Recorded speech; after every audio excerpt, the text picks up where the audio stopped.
Hello all welcome to my channel Geetha Srinivas vlogs. అందరూ ఎలా ఉన్నారండి? అందరూ బాగుండాలని, ఆరోగ్యంగా ఉండాలని మనస్ఫూర్తిగా కోరుకుంటున్నాను.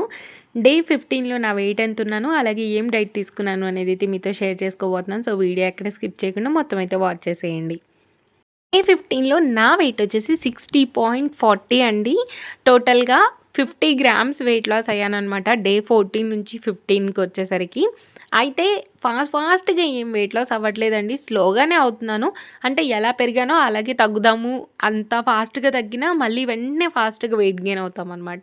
స్లోగా అయితే ఏంటి అనంటే కొంచెం రిజల్ట్ అనేది కొద్దిగా ఎక్కువ రోజులు ఉంటుంది. అంటే మనం మెయింటైన్ చేయకపోయినా మరీ ఓవర్‌గా 4, 5 కేజీస్ పెరిగిపోవడం అలా అవ్వదనమాట. జస్ట్ 1 కేజీ, 1 ½ కేజీ లేదా 2 కేజీస్ వరకు మాత్రమే మనం వెయిట్ గెయిన్ అవుతూ ఉంటాము.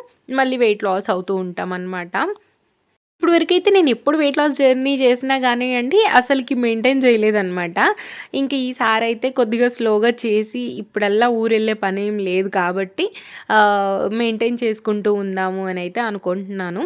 ఇదిగోండి ఇక్కడ స్వీట్ కార్న్, అలాగే స్వీట్ పొటాటోనైతే బాయిల్ చేసేసుకున్నాను. వాటర్‌లో వేసి బాయిల్ చేయకుండా ఇలా చిల్లులు గిన్నె ఉంటుంది కదండీ! దాంట్లో అయితే ఇవి వేసేసి కింద ఇంకో బౌల్‌లో వాటర్ అయి వేసి మనం ఉడికించుకుంటే గనక స్వీట్‌నెస్ బావుంటది. అలాగే మనం తినే అప్పుడు కూడా చాలా టేస్టీగా ఉంటాయండి. స్వీట్ కార్న్ అలాగే స్వీట్ పొటాటోలో అయితే హై ఫైబర్ ఉంటుందండి. అలాగే లో క్యాలరీస్ ఉంటాయి. యాంటీ ఆక్సిడెంట్స్ అయితే ఎక్కువగా ఉంటాయన్నమాట. ఇందులో కాంప్లెక్స్ కార్బోహైడ్రేట్స్ ఉండడం వల్ల ఏంటి అనంటే మనకి ఎక్కువ సేపు టమ్మీ ఫుల్‌గా ఉండి ఆకలి అవ్వకుండా కాపాడుతుంది. అలాగే ఫైబర్ ఎక్కువగా ఉంటుంది కాబట్టి మనకి డైజెషన్ ఇష్యూస్ రాకుండా కూడా కాపాడుతుందనమాట. అలాగే మనకి మంచి ప్రోటీన్ గూడా లభిస్తుందండి. అయితే స్వీట్ కార్న్‌ని, స్వీట్ పొటాటోని ఉడికిచ్చేప్పుడు షుగర్స్ కానీ, లేపోతే బటర్ కానీ ఇలా యూజ్ చేస్తూ ఉంటారు కదా! అవేమీ యూజ్ చేయొద్దండి. అలాగే మనం ఎంత డైట్‌కి యూజ్ చేసినా గానీ పోర్షన్స్ అనేవి చెక్ చేసుకొనైతే మనం ఏదైనా ఫుడ్ అనేది ఇంక్లూడ్ చేసుకోవాలనమాట. అయితే కొంచెం జామకాయ, అలాగే కొన్ని బ్లూబెర్రీస్, అలాగే కొన్ని పంప్కిన్ సీడ్స్ అయితే పెట్టుకొని బ్రేక్‌ఫాస్ట్‌ని ఫినిష్ చేసేసాననమాట. ఇంకిక్కడ లంచ్‌లోకొచ్చేసి మష్రూమ్స్‌తో పులావ్‌లాగా చేద్దాము.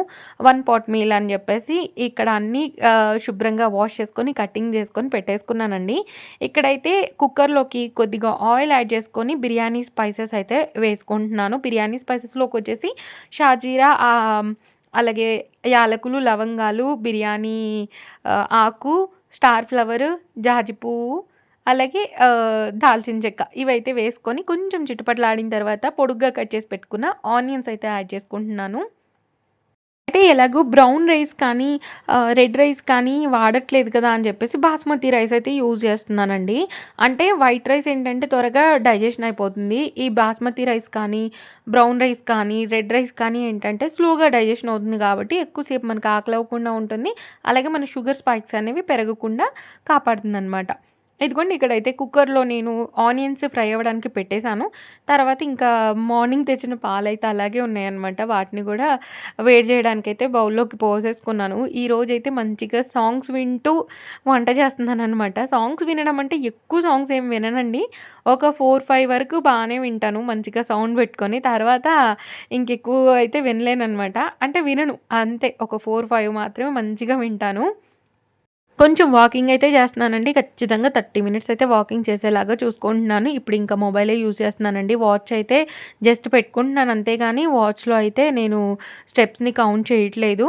ఇదిగోండి ఇక్కడ ఆనియన్స్, పచ్చిమిర్చి ఇవన్నీ ఫ్రై అయిపోయిన తర్వాత అయితే శుభ్రం చేసి పెట్టుకున్న మష్రూమ్స్ అయితే యాడ్ చేసుకుంటున్నాను. 1 పాట్ మీల్ అయితే ఏంటి అనంటే మళ్ళీ సెపరేట్‌గా కర్రీ చేసే అవసరం ఉండదు. అలాగే ఫాస్ట్‌గా అయిపోతుంది కదా! అందుకని చెప్పేసి ఇదైతే చేస్తున్నాను. అలాగే ఇందులోకి కొంచెం పసుపు, ఒక టేబుల్ స్పూన్ దాకా అల్లం వెల్లుల్లి పేస్ట్ వేసేసి పచ్చివాసన పోయేదాకా అయితే ఫ్రై చేసుకుంటున్నాను. తర్వాత మనం ముందుగా కట్ చేసి పెట్టుకున్న పుదీనా, కొత్తిమీర ఆకులు కూడా వేసేసుకుంటున్నానిక్కడ. ఈ మధ్య నెయ్యి వేయట్లేదండి. నెయ్యి వేయకుండానే డైరెక్ట్‌గా ఆయిల్‌తోనే రెసిపీస్ అయితే చేస్తున్నాననమాట. ఇదిగోండి ఇక్కడైతే నేను కొంచెం పెరుగు, కాజు అలాగే బాదాం అయితే వేసి ఇలా మెత్తగా పేస్ట్ లాగా చేశాను. ఆ పేస్ట్ చేసేప్పుడే నేను అందులో కొంచెం కొత్తిమీర, కొద్దిగా పుదీనా కూడా వేశాననమాట. ఇంకా ఆ ప్రొసీజర్ అయితే చూపియలేదు. అది రెడీ చేసేసుకొని పెట్టేసుకున్నాను. అన్నీ పెట్టుకొని త్వరగా చేసేద్దాం వంట అని చెప్పేసి. ఇంకా ఆ ప్రొసీజర్ ఏమీ షూట్ చేయలేదనమాట.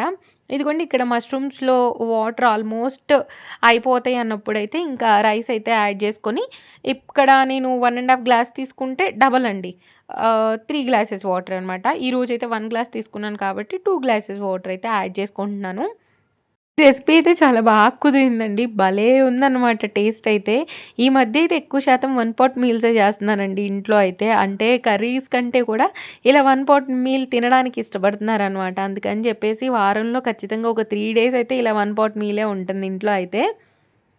అలాగే బాస్మతి రైస్ తింటే కూడా మనకి కొంచెం వెయిట్ లాస్‌కి హెల్ప్ అవుతుంది కాబట్టి, ఇంకా బాస్మతి రైస్‌ని ఇలా అయితే యూజ్ చేస్తున్నాను.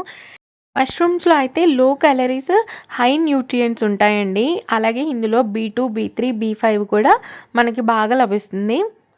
ఇది మన ఇమ్యూనిటీ బూస్ట్ చేయడానికి బాగా హెల్ప్ చేస్తుందండి. అలాగే మన గట్ హెల్త్‌కి కూడా చాలా మంచిది. వెయిట్ లాస్‌కి కూడా బాగా హెల్ప్ అవుతుందనమాట. నేనైతే ఇలా వన్ పాట్ మీల్స్ చేసినప్పుడు మష్రూమ్స్ కానీ, పుదీనా పులావ్ కానీ, నార్మల్‌గా టమాటో రైస్ కానీ, ఇలా డిఫరెంట్ టైప్ ఆఫ్ రెసిపీస్ అయితే ట్రై చేస్తూ ఉంటానండి. ఇంకా రైస్ అయితే పెట్టేసాను పొయ్యి మీద. అది ఉడుకుతూ ఉంది. ఈలోపు అయితే ఇంట్లో నెయ్యి అయితే లేదనమాట. అయిపోయింది. ఇంక ఇక్కడైతే వెన్నపూస తీస్తున్నాను. వెన్నపూస వచ్చేసి నేనైతే చాపర్‌లో తీస్తున్నానండి.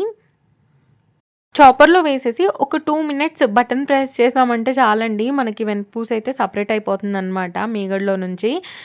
ఇది చాలా ఈజీ అనిపించిందండి. అంటే మిక్సీ జార్ కడగడం కంటే చాపర్ కడగడం చాలా ఈజీ గదా! అందుకని చెప్పేసి నేనైతే చాపర్ యూజ్ చేసి ఈరోజైతే వెన్నపూస అయితే తీసాను. చూడండి ఇక్కడ ఎంత మంచిగా వెన్నపూస అయితే వచ్చేసిందో. తర్వాత దీన్ని ఒక 2, 3 టైమ్స్ 2 బౌల్స్ యూజ్ చేసైతే నేను శుభ్రంగా వాష్ చేసుకున్నానండి. అంటే ఐస్ క్యూబ్స్ ఏసేసి.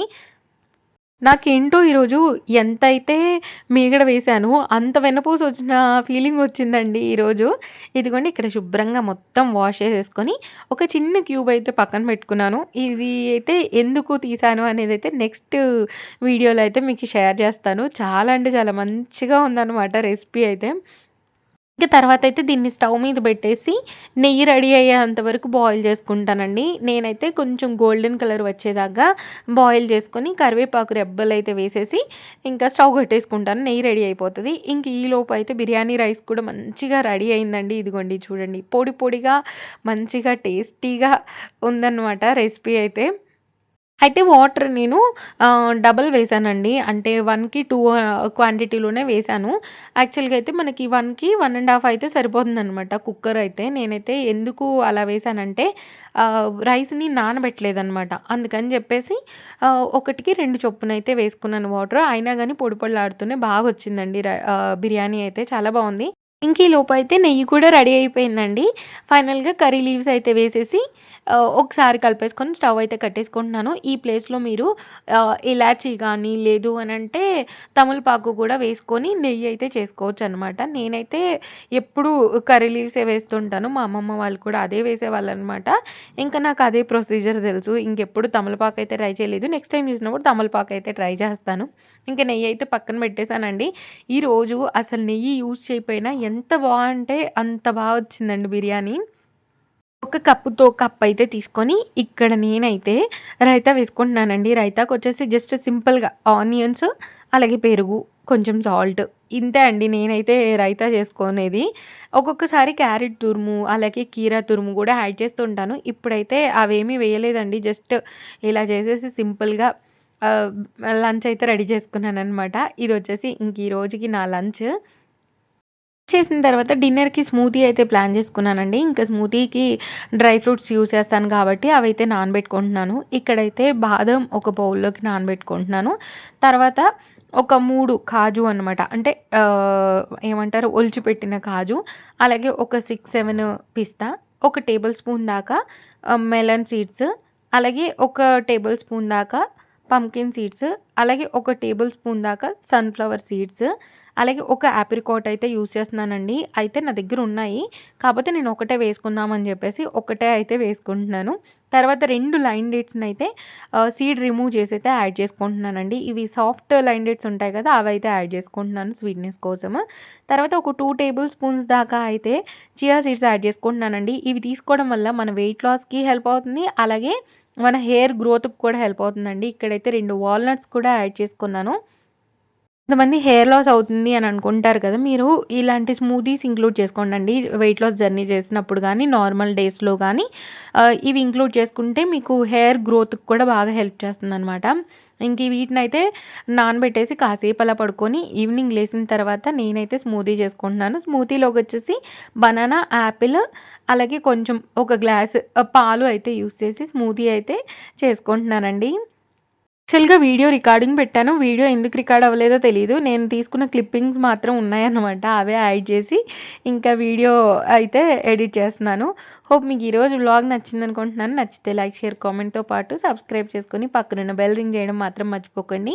మీకు హైప్ చేయాలనిపిస్తే మాత్రం కామెంట్ సెక్షన్ దగ్గర హైప్ అనే ఆప్షన్ కనిపిస్తుంది. అక్కడైతే హైప్ అని క్లిక్ చేసి పాయింట్స్ అయితే ఇచ్చేసేయండి. Thank you so much for watching this video. Bye అండి. బాయ్. నెక్స్ట్ వీడియోతో మళ్ళీ మీ ముందుకొచ్చేస్తాను. బాయ్.